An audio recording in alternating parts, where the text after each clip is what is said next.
Pasado de conquista crea un derecho de dominar o un deber de servidumbre. Sirve el asunto a justificar la servidumbre. Esta especie de hombres es diferente de la nuestra. Los negros son la raza de los negros. Las palabras son de Voltaire, el gran Voltaire.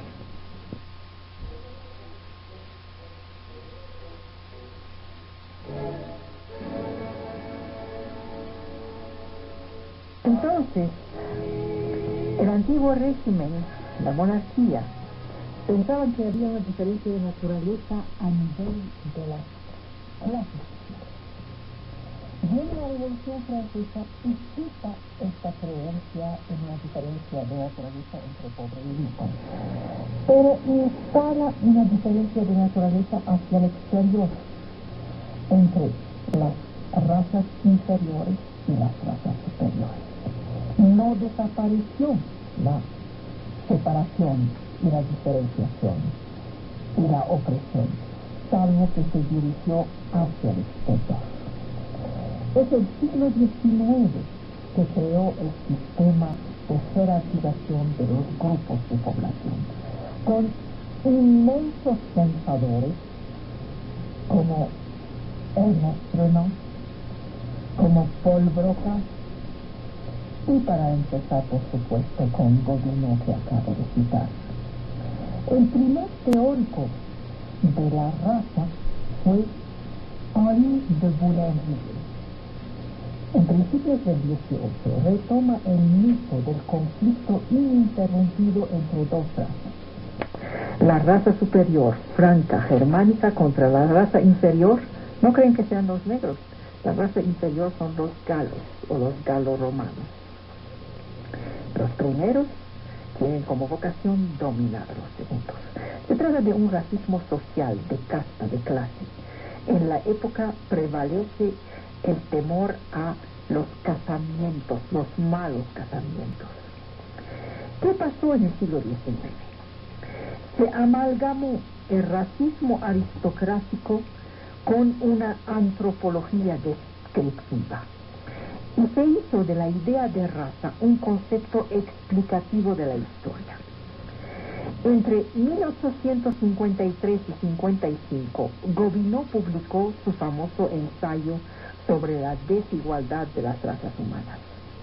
Es un libro monumental, unas 1000 páginas, donde la clasificación se funda sobre criterios que son como el color de la piel.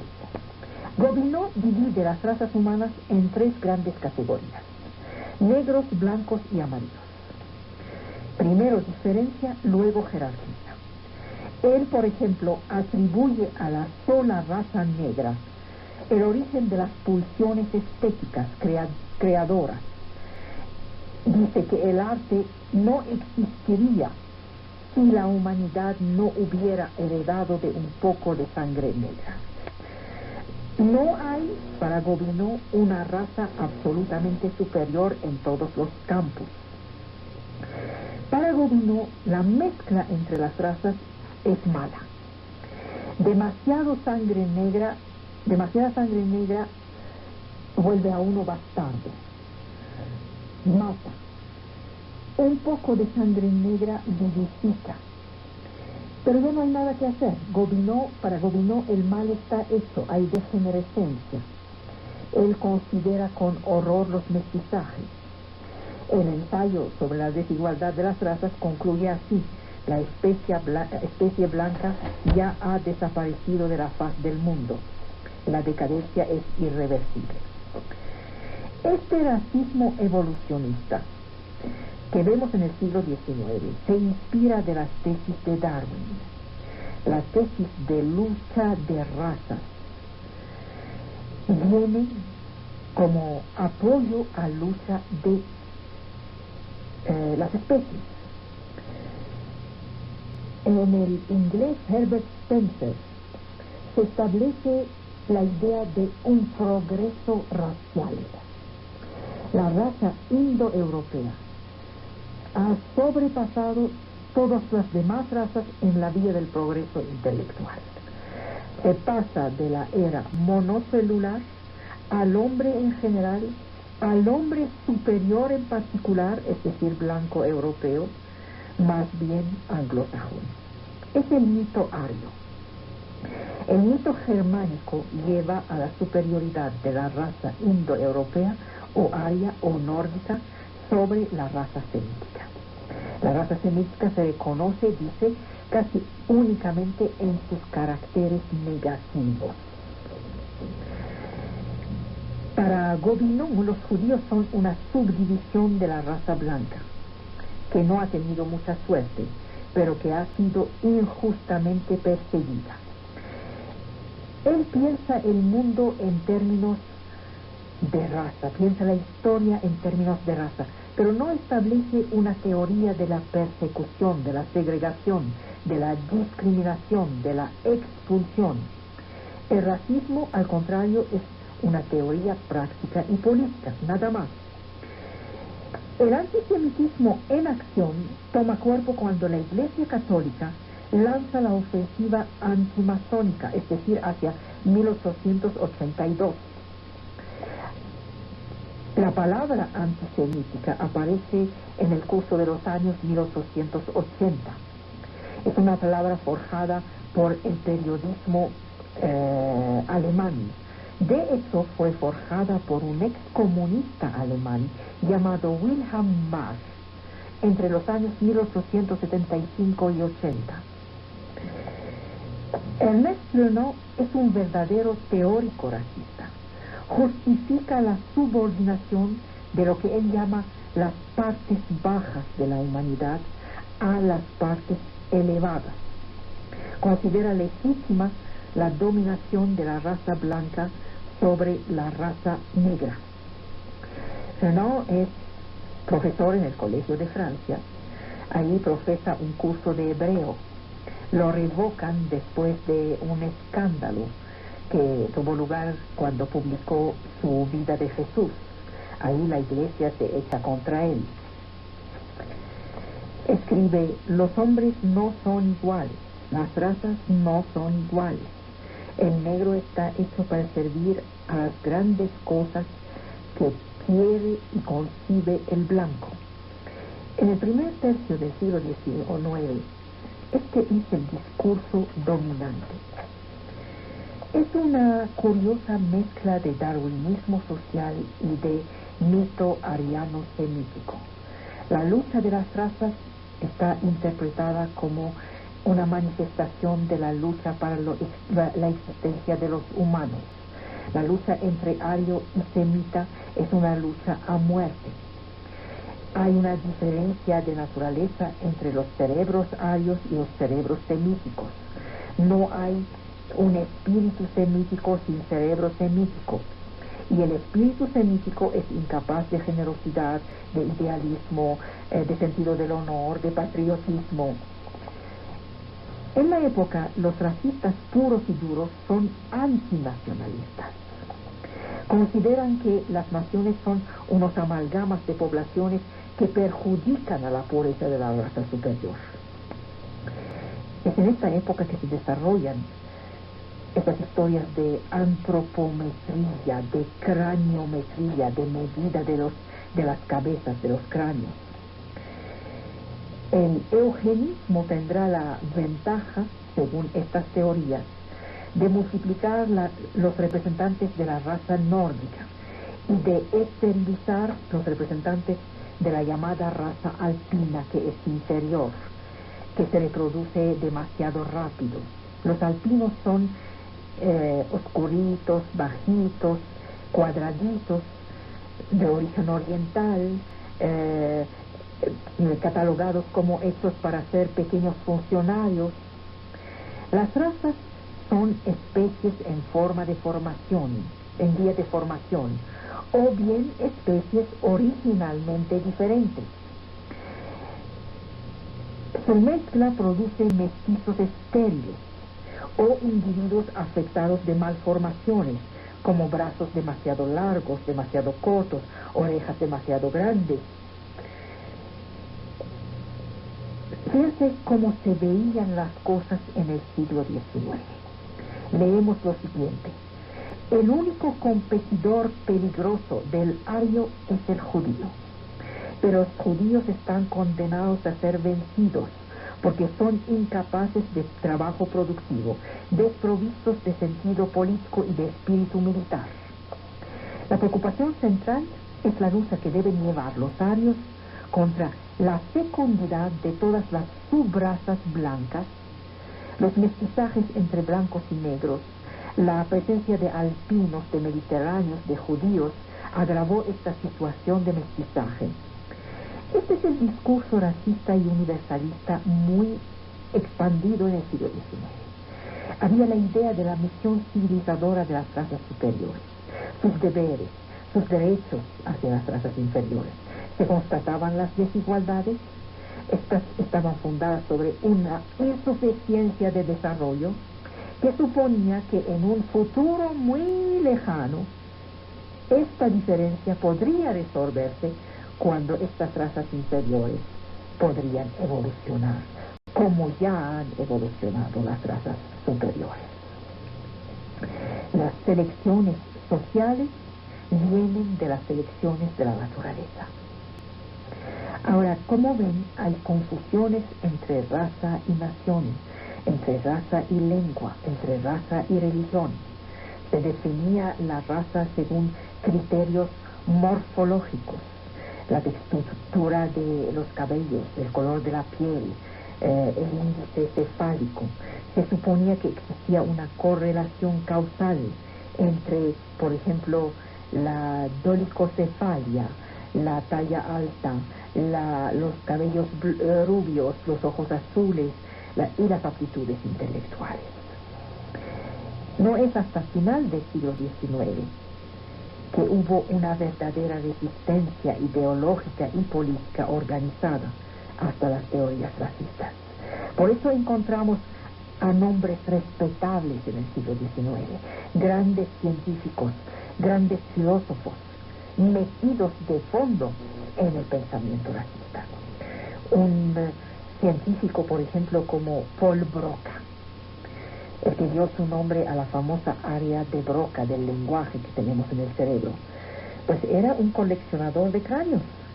Broca busca clasificar los hombres por grupos diferenciales, según principios jerárquicos. Piensa que la aptitud a la civilización o a la inteligencia depende de la cantidad de materia cerebral. Arriba de la escalera, los blancos. Los auténticos o los salvajes australianos están abajito. Broca comparará los negros con los grandes niños antropoides. Broca agrupa el conjunto de los pueblos en tres grandes tipos, que él llama etiópicos o negros, mongólicos y caucasianos. Los negros tienen prognatismo que recuerda el chimpancé, mientras que los blancos tienen el rostro derecho.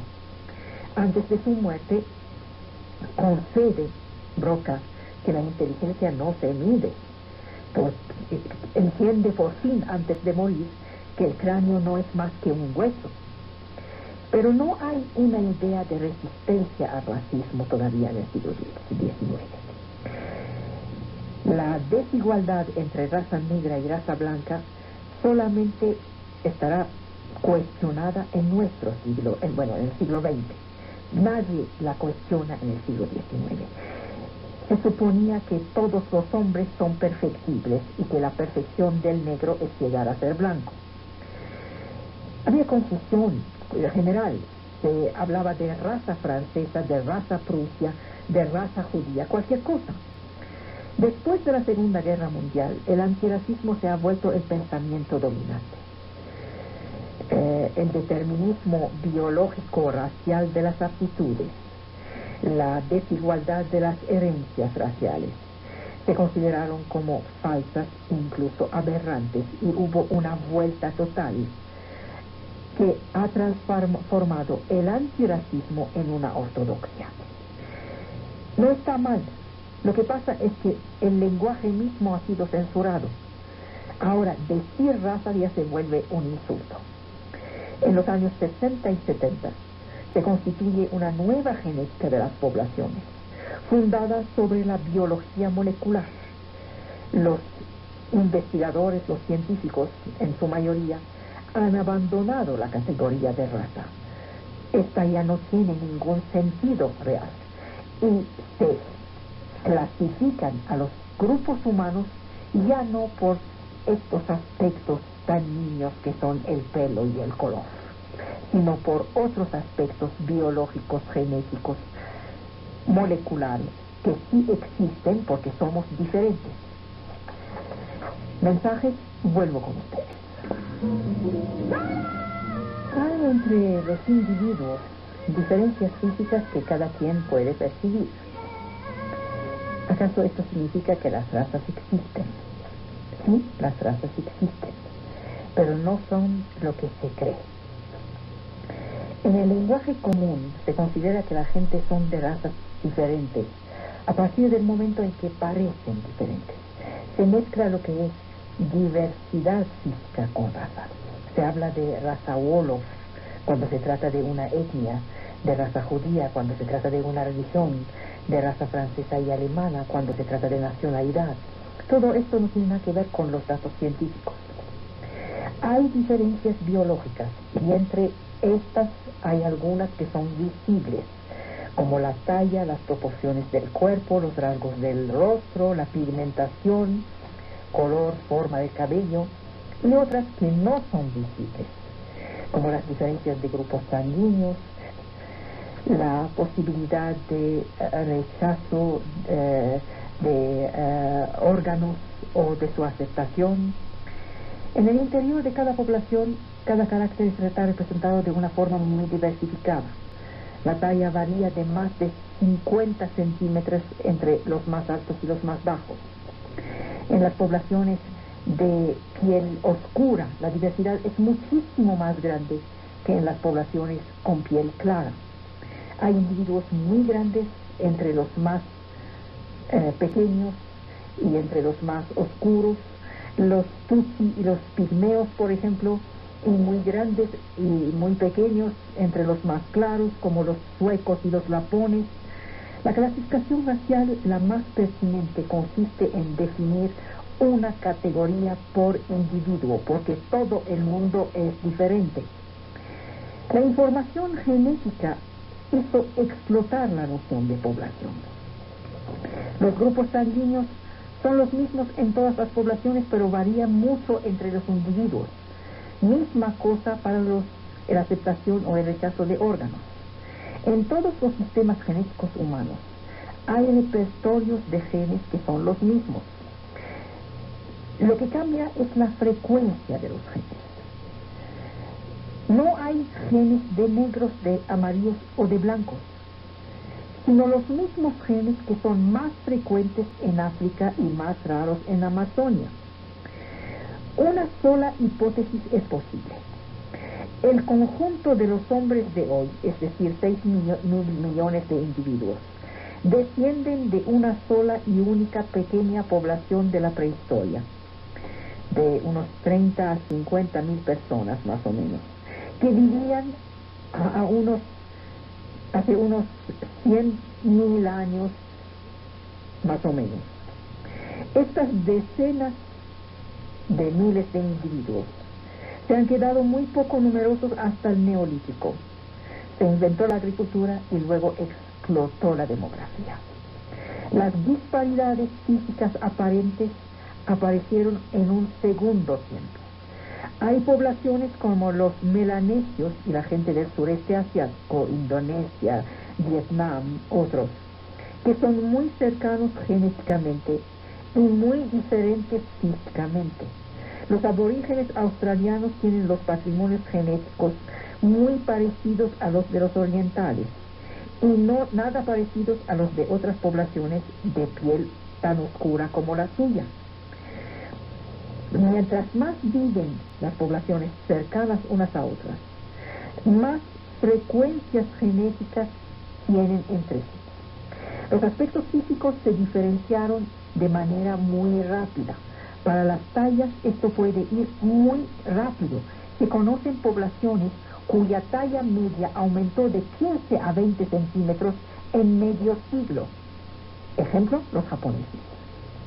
Los colores de la piel son una adaptación que se hace en menos de 20.000 años, lo que es muy corto en términos de población. Ya no hay más hoy poblaciones naturales. Hay solamente una sola población con una estructura compleja establecida sobre toda la superficie del planeta. Lo que pasa es que nuestra historia es muy larga. Nuestra historia es además muy fea. Nuestra sociedad occidental cristiana se ha definido contra las minorías que fueron juzgadas como siendo cercanas a la bestialidad. Antes de descubrir que existían razas foráneas, se descubrió que existía un enemigo interior. Los más interiores fueron los judíos. Luego descubrieron los musulmanes. El universalismo cristiano consideró que la humanidad es una y que todos los hombres debían ser salvados. Pero a partir de los años 1020 empezaron los modos de exclusión que iban desde el rechazo argumentado hasta la condena a la hoguera. En la misma época en que se produce el choque frontal de Occidente con los judíos y los musulmanes, el mundo latino descubre muy tardíamente el Islam. Si vemos los textos de este año 1000, la cristiandad no sabe absolutamente nada, es la ignorancia crasa hacia el Islam, una ignorancia de la cual apenas salen en los siglos XI y XII. Se presenta a Mahoma como lujurioso, adúltero, sodomita, idólatra, Dios simulado. Los judíos son los enemigos. Empiezan a ser molestados hacia 1010, cuando toma forma un rumor que es la de la agresión contra el Santo Sepulcro de Jerusalén a instigación de los judíos y su ocupación por un príncipe musulmán. Se les acusa entonces de blasfemio contra la cruz, pero esto no apareció en los primeros siglos del cristianismo, apareció hacia el año 1000. Empezaron hacia los años 1140 a ser acusados de matar ritualmente a los niños cristianos.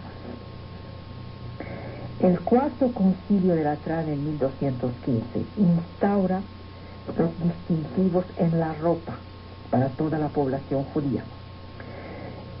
Esto va en contra de la tradición antigua. En la antigüedad tardía, los judíos eran ciudadanos romanos de religión hebraica, integrados, si es que respetan las leyes públicas, integrados en el imperio, y el imperio forma un conjunto multicultural, multiétnico, multiconfesional. En los primeros siglos del medievo conservaron este estatuto, pero esta situación, como les dije, cambió hacia el año 1000, y ellos fueron las víctimas primeras de las exacciones. Hannah Arendt distingue, de hecho, el antisemitismo, que es una ideología laica del siglo XIX, del antijudaísmo, que es de origen religioso y que está inspirado por la hostilidad de dos fe antagónicas. La palabra antisemítica solamente fue forjada, como les dije, en el siglo XIX, a finales del siglo XIX. Pero el contenido del odio hacia los judíos es más extraño, es más antiguo. Se rechaza la bestialidad, se explica las divergencias en términos de diferencia natural. La vuelta racial tomó forma de una polémica antijudía en tierra cristiana hacia el siglo XII. El primer ensayo que caracteriza el físico del judío aparece en el siglo XIII. Entonces se empezó a hablar de esta caricatura que tenemos hasta hoy, la nariz encorvada, el labio espeso. Se buscaban diferenciaciones naturales. La disputa escolar de los años 1300 consistía en saber si existía una diferencia de naturaleza entre cristiano y judío, de la misma manera que existía esta diferencia de naturaleza entre hombre y mujer.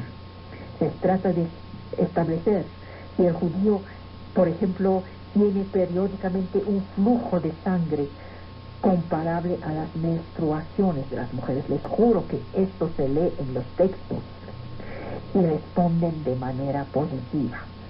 Grandes sabios de la época dicen que los judíos tienen flujos de sangre. Este es el origen de nuestro racismo. Este es el origen de la segregación estadounidense.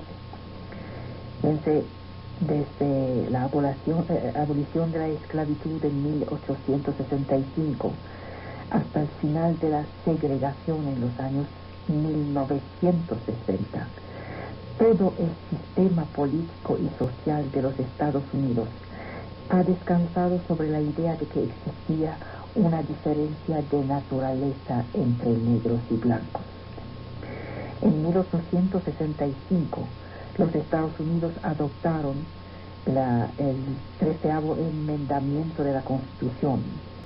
La guerra de secesión en 1861-65 acababa de tomar fin.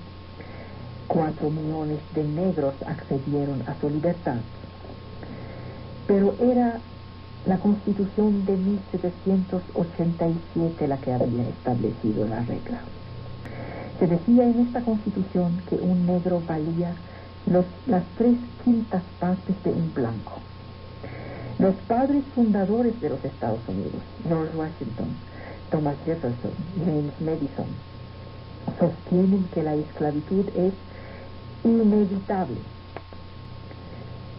Luego los negros fueron libres o libertados, emancipados, pero no serán ciudadanos a par entera, no dispondrán del derecho de voto.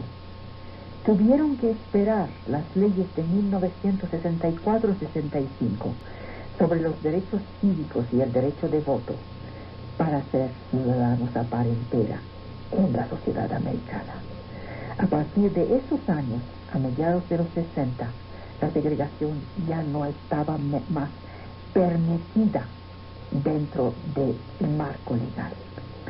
En el curso de los censos, de las operaciones decenales de censos, hoy los estadounidenses pueden escoger entre 16 grupos raciales.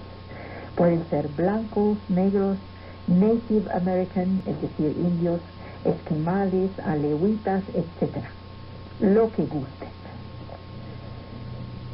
El otro ejemplo de segregación escandaloso que duró hasta muy tarde este siglo es el apartheid en África del Sur.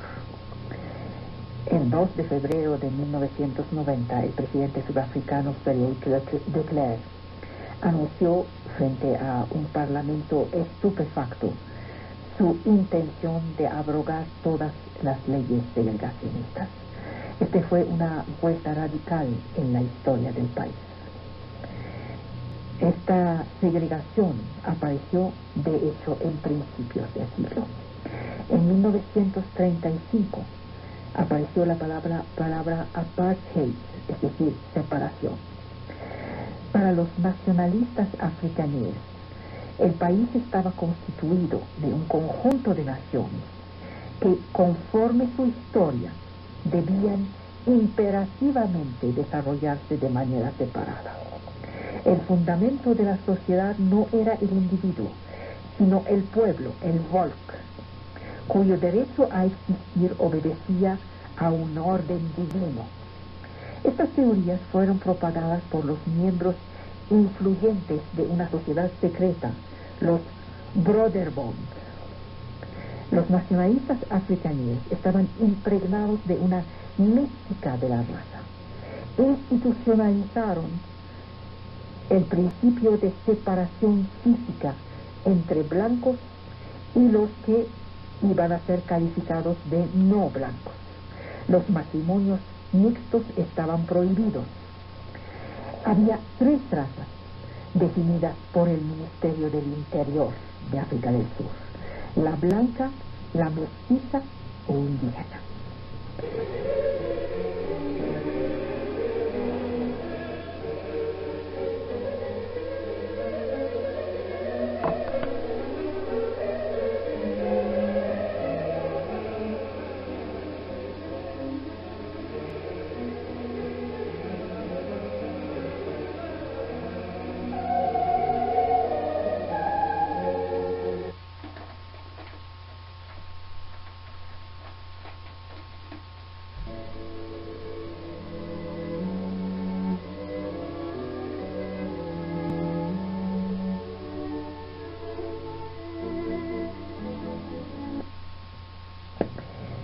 Y la búsqueda del saber es una disposición natural.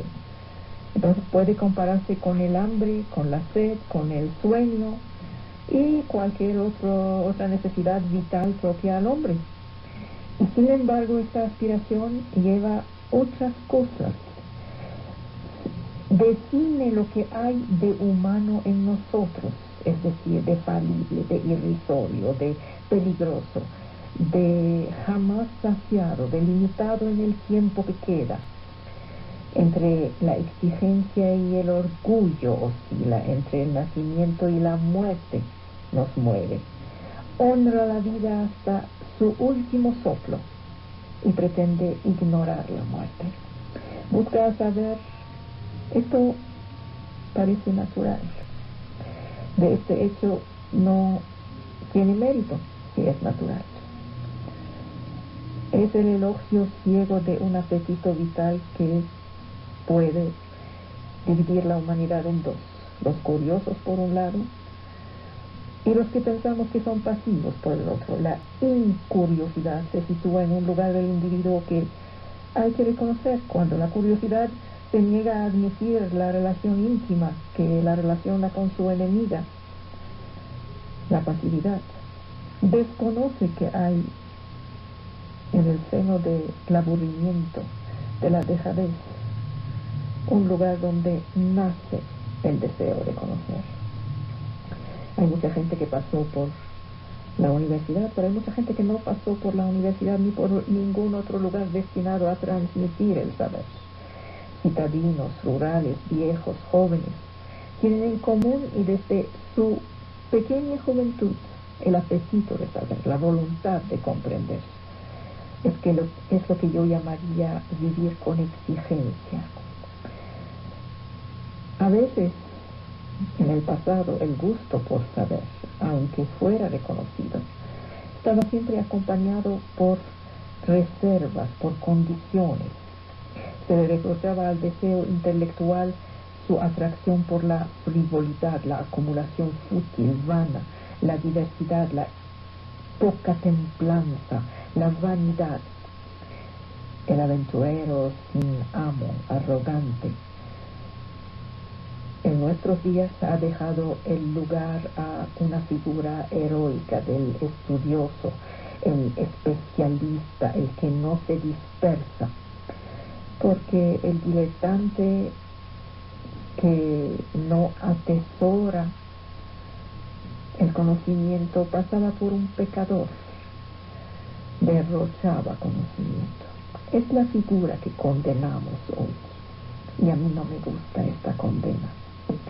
Una imagen que va siempre con este curioso es la imagen de la caja.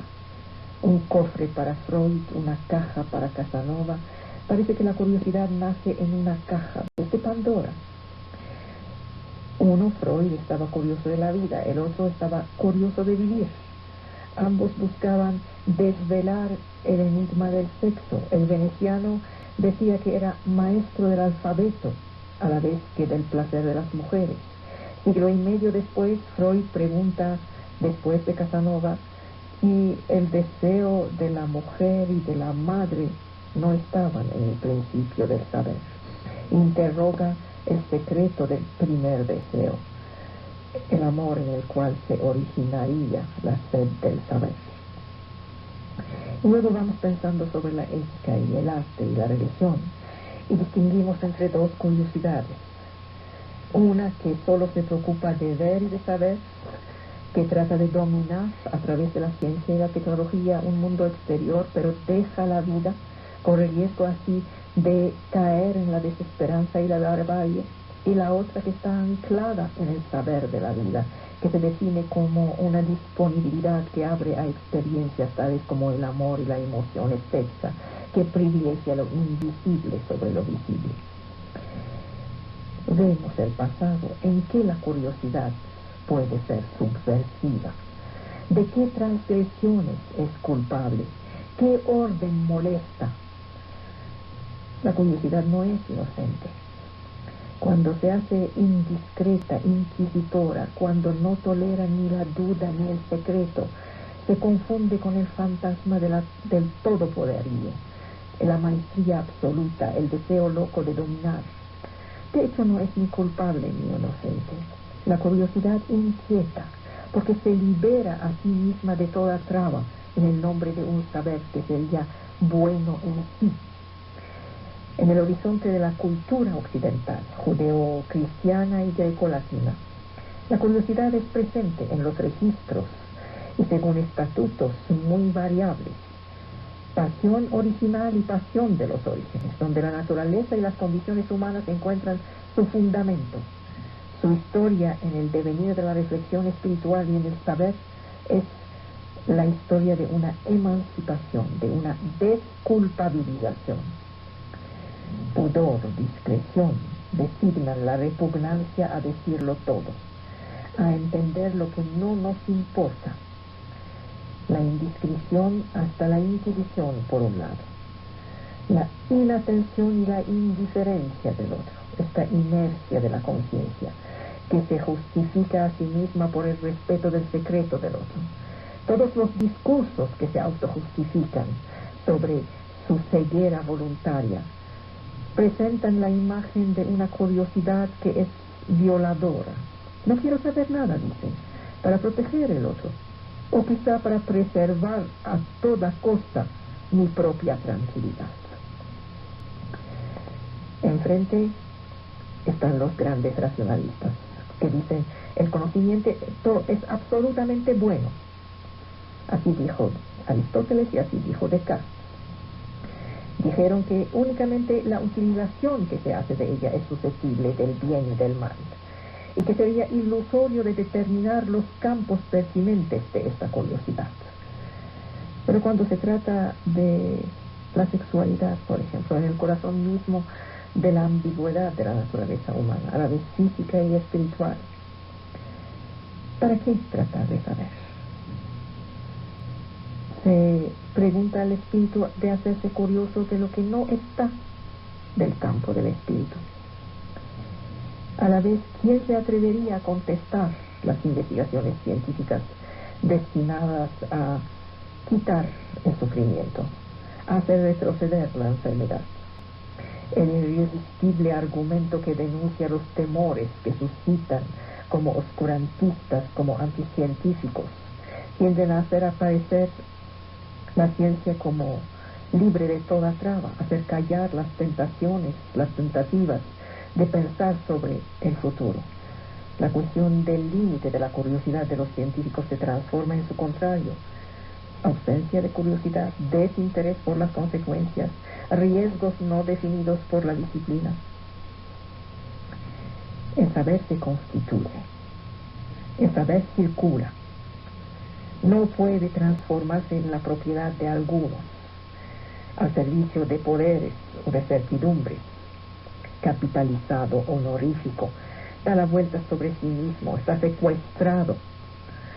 En el deseo del saber está el gesto del pasador: transmitir, hacer saber y dejar descubrir, descubrir y ir más lejos, adquirir y transgredir.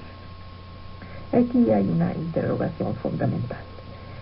¿Qué sentido puede salir del campo de ruinas que nos dejó la historia del siglo XX, de esta barbarie tecnocrática y tecnológica, 2 siglos después de las luces, después de la Ilustración. Se ha dicho, jamás quemaremos más libros entre los hombres civilizados. Y seguimos en este momento quemando libros. Y nos pretendemos civilizados.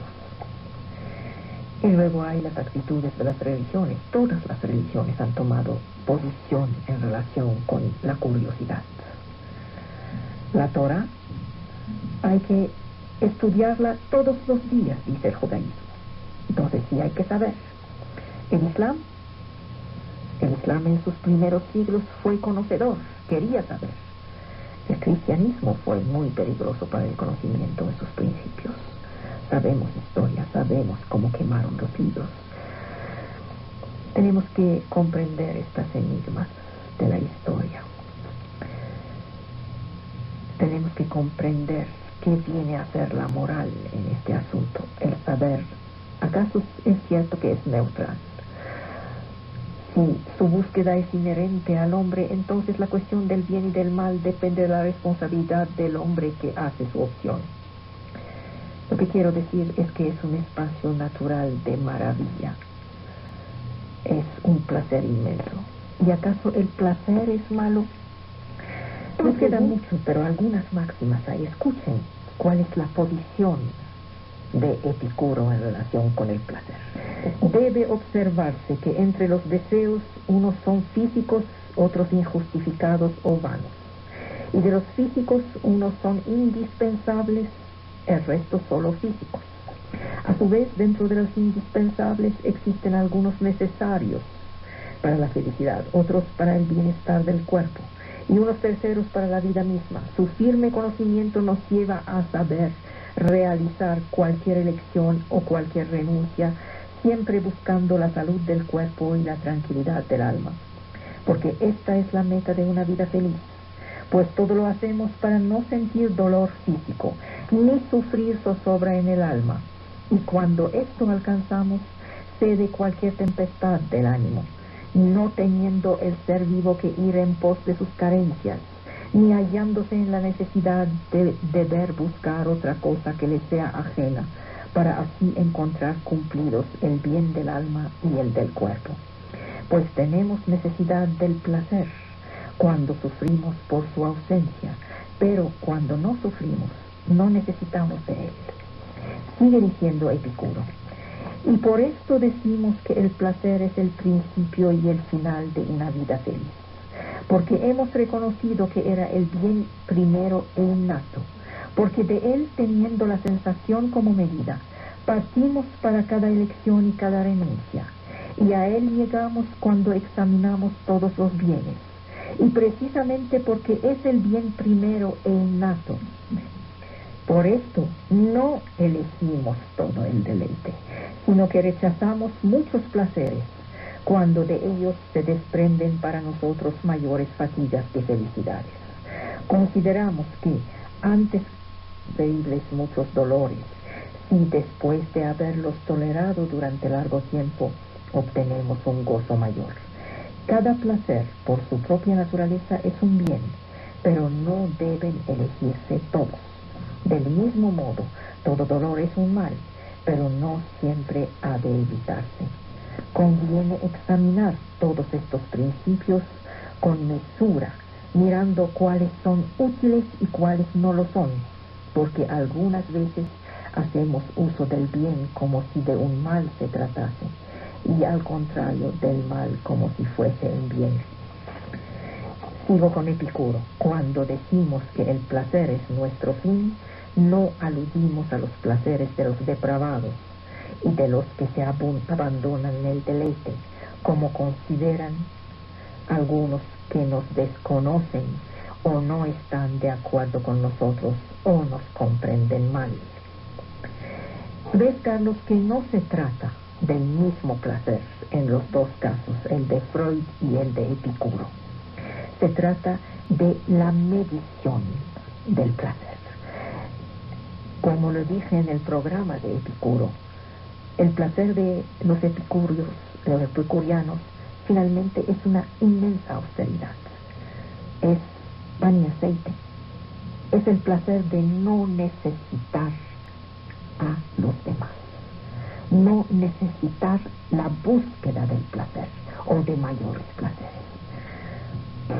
Saben que hay un texto de Quevedo de 1635 en defensa de Epicuro. Escuchen, Epicuro puso la felicidad en el deleite y el deleite en la virtud, doctrina tan estoica que el carecer de este nombre no la desconoce. Desembarazó la atención de sus discípulos de la dialéctica sofística, porque la lógica en lo escolástico es grande y valiente. Oh postrera impiedad, hacer a Epicuro proverbio de los vicios, las virtudes, de la deshonestidad al continente, de la gula al abstinente, de la embriaguez al sobrio, de los placeres reprensibles al tristemente retirado en estudio, ocupado en honesta enseñanza. Muchos hombres doctos, muchos padres cristianos y santos, lo nombraron con esta nota, no porque Epicuro fue deshonesto y vicioso, solo porque hallaron común proverbio de vicio y deshonestidad. En ellos no fue ignorancia, fue gravamen a la culpa que tenían los que con sus imposturas le introdujeron en habilidad. Quevedo. Es malo matar en la circunstancia que sea. Hay un tabú. Nosotros no matamos. La razón para que se da para matar es lo de menos. Que sea fe, que sea defensa de lo que sea, nosotros no matamos. Queda una transigencia, una tranza a este principio. La defensa de la vida, la defensa de la vida de los hijos, por ejemplo. Hay que tener mucho cuidado porque a veces pensamos que nos estamos defendiendo y estamos agrediendo. Entonces hay que tener la cabeza muy calmada en esas cosas. La fe no necesita quien la defienda. La fe no necesita matar. Guadalajara quiere mi opinión acerca del aborto. Ya lo he dicho varias veces. Nadie habla de defender el aborto. De todos modos, no se trata de una medida de control de nacimiento. Lo que pasa, Patricia, es que he visto tanto desamparo en tantas personas que hasta estoy dispuesta a hablar de mal menor. Detesto esta frase de mal menor. No existen males menores. Pero tampoco quiero poner el juicio en un lugar de la compasión. En cuanto a los violadores, esto ya se trata de otra cosa. Por supuesto que estamos hablando cada vez más de aumentar las sanciones al verdadero criminal. El aborto no se trata de violadores. Es una parte solamente del asunto de no querer un niño, de no poder cargar con la responsabilidad de un niño. Los violadores son unos criminales y hay que tener las sanciones que corresponden a ese tipo de crimen. El asunto del aborto es muchísimo más amplio. Es la impotencia a hacer vivir, encargarse, amar a una nueva vida. Justamente los dos lugares donde no se enseña democracia. La familia y la escuela son dos instituciones de transmisión. En las instituciones de transmisión no hay democracia, porque no hay igualdad entre los participantes. La base de la participación democrática es que haya paridad. Yo y tú somos pares, por lo tanto, mi voto vale tu voto, mi participación vale la tuya. En una familia y en una escuela no hay paridad. Por un lado, hay un maestro que sabe y 35 alumnos que no saben. Hay un padre que mantiene y que sabe y protege, y hay unos niños que no mantienen, no saben y necesitan ser protegidos. No hay paridad. Donde no hay paridad, no hay posibilidad democrática. Entonces, la democracia no se enseña, ni se practica, ni en la familia, ni en la escuela, sino ya no hay posibilidad de dar la transmisión. Ya se rompe la cadena de la transmisión.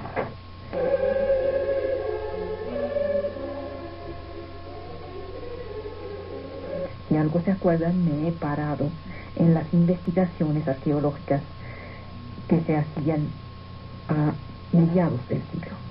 Estas investigaciones cesan en 1949 y el Papa Pío XII proclama entonces que la tumba de Pedro estaba situada justo bajo el altar de la Basílica de San Pedro, 10 metros abajo del altar actual. En los años 50, un especialista de viejas inscripciones griegas, una especialista llamada Margarita Guarducci, desciende en el subterráneo de donde se hacían las investigaciones y se interesa en un muro perpendicular al muro rojo que estaba cubierto con grafitis que datan de principios del cristianismo. Descifra uno de los grafitis que dice: Pedro está ahí adentro. Hay un agujero en este muro. Miran, y ahí hay huesos humanos. Estos huesos, estos restos, estaban mezclados con fragmentos de una tela roja que tenía como hilos de oro. Y se pusieron a analizar estos restos. Los huesos pertenecían todos a un esqueleto de un hombre robusto que tenía entre 60 y 70 años. En 1968, el Papa Pablo VI declara ante el mundo: hemos descubierto las reliquias del Príncipe de los Apóstoles. Ahí hay algo raro. Ningún científico está de acuerdo. ¿Por qué? Porque la inscripción "Pedro está aquí adentro" no existe más que en la imaginación de los que la declararon. Tampoco la historia de las reliquias queda bien parado. Según el historiador romano Tácito, quien escribió hacia el año 115, los cuerpos de los cristianos perseguidos por Nerón han sido despedazados o quemados y sin duda echados a la fosa común. Los huesos descubiertos por la tal Margarita han sido puestos en el nicho del muro en los tiempos de Constantino, es decir, 250 años después de la muerte de Pedro. La duda es tan fuerte que las autoridades del Vaticano ya no hablan más de las reliquias.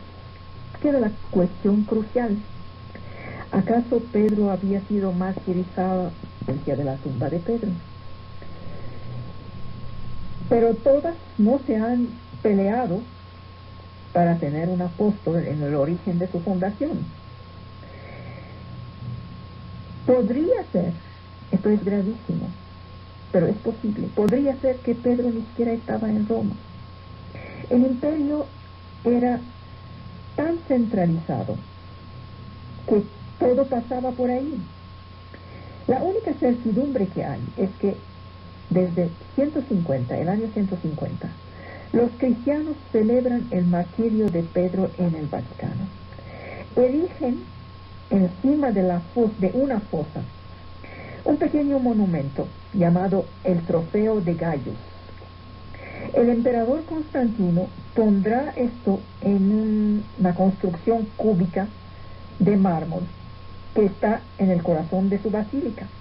Hacia el año 600, el Papa Gregorio el Grande lo cubrirá con un altar, lo cual será recubierto hacia 1120 por un nuevo altar que quiso el Papa Calixto II, altar actual llamado el altar de Clemente VIII. Como un juego de muñecas rusas, una encima de otra. Si Pedro ha muerto en este lugar en el año 64, esto nos daría un agujero de 86 años entre su muerte y el llamado Trofeo de Gaius, que es el primer edificio. Esto significa casi 3 generaciones. Es mucho 3 generaciones para averiguar qué pasó por ahí. En estas 3 generaciones, en estos 86 años en los cuales no sabemos qué pasó, podría haber pasado cualquier cosa. Eso y su contrario. En todo caso, la Basílica San Pedro del Vaticano está construida no sobre el cuerpo de Pedro, sobre los restos de Pedro, sino sobre el recuerdo de los restos de Pedro. Eso es válido, no es necesario buscarle más.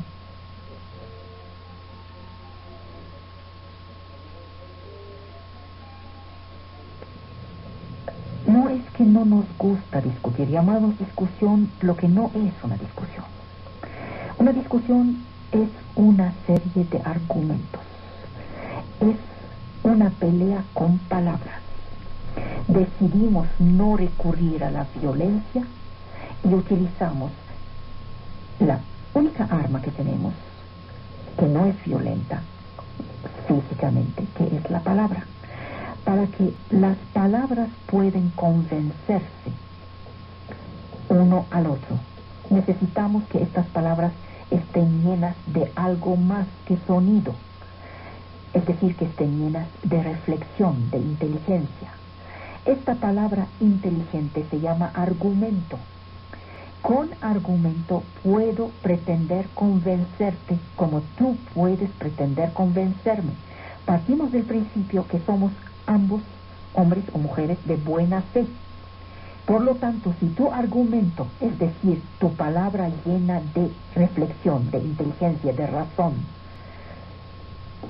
es convencedora, yo no tengo ninguna razón para no dejarme convencer.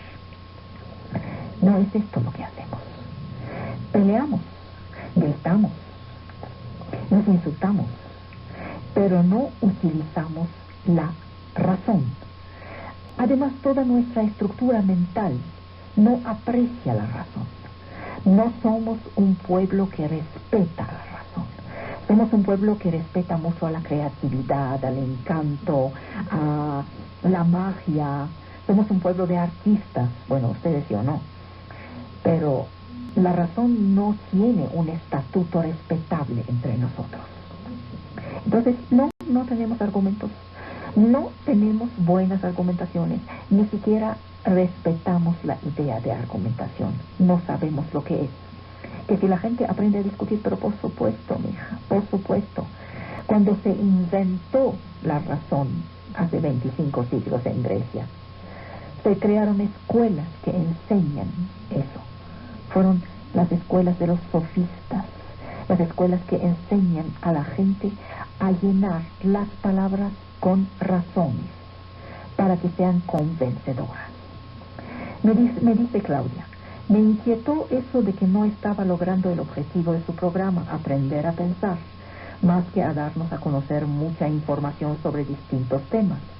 Al menos a mí usted sí me ha hecho pensar. Ahora, Claudia, estoy segura que hago pensar a prácticamente todos los que escuchan este programa. Si no quisieran eso, no estarían escuchándolo. A las 8 o 9 de la noche uno generalmente ve televisión. Es más pasivo. Si están dejando la tele y escuchando el programa, es que algo hay. Pero una cosa es hacer pensar y otra cosa es aprender a pensar. Aprender a pensar es una técnica. Es una técnica, como aprender a correr, como aprender a tocar piano. Hay un know-how, un saber ahí. Se puede pensar de manera desordenada y se puede aprender a pensar, que es un orden del espíritu. Me dice Claudia, la escucho y decido si estoy o no estoy de acuerdo con usted. No puedo refutarla casi nunca. Ahí está el problema. El día que aprenderás a refutarme, entonces ya sabrás. El día que aprenderás a refutarme, no diciéndome, no estoy de acuerdo, y punto, se acabó. Pero eso no sirve. El día que serás capaz de decirme, no estoy de acuerdo por tal y cual razones, y que tus razones sean tan buenas que yo, hombre de buena fe, estaré obligada de tomarlas en cuenta y de cambiar. Tus razones serían buenas, tan buenas que me ganarías. El día que aprenderás a ganarme, ya sabrás, ya habré logrado mi propósito. Mientras hay nada más desacuerdo, y este desacuerdo puede salir de la tripa, No estoy de acuerdo porque tú eres de derecha y yo soy de izquierda. Eso no significa absolutamente nada. No tiene el más mínimo valor. Ah, pero si me vienes con un argumento del tamaño del ajusco, yo no puedo negármelo. Entonces tendría que estar por tu lado. Y entonces ya sabrías pensar. Como técnica, sabrías poner tanta inteligencia en tu palabra que ya no puedes más que ganarme. Para aconsejarles un libro muy, muy sabroso. Se llama La Resistencia, de Ernesto Sábado, editorial Seix Barral. Déjenme leerles unas líneas. Dice Ernesto Sábado: esta crisis no es la crisis del sistema capitalista como muchos imaginan. Es la crisis de toda una concepción del mundo y de la vida. La degradación de los tribunales y el descreimiento en la justicia provocan la sensación que es un sistema incapaz de investigar y condenar a los culpables, como si resultara un caldo de cultivo favorable a la corrupción, cuando en realidad en ningún otro sistema es posible denunciar la corrupción. La democracia es la sociedad en la cual no solo es posible, sino exigido el ser persona.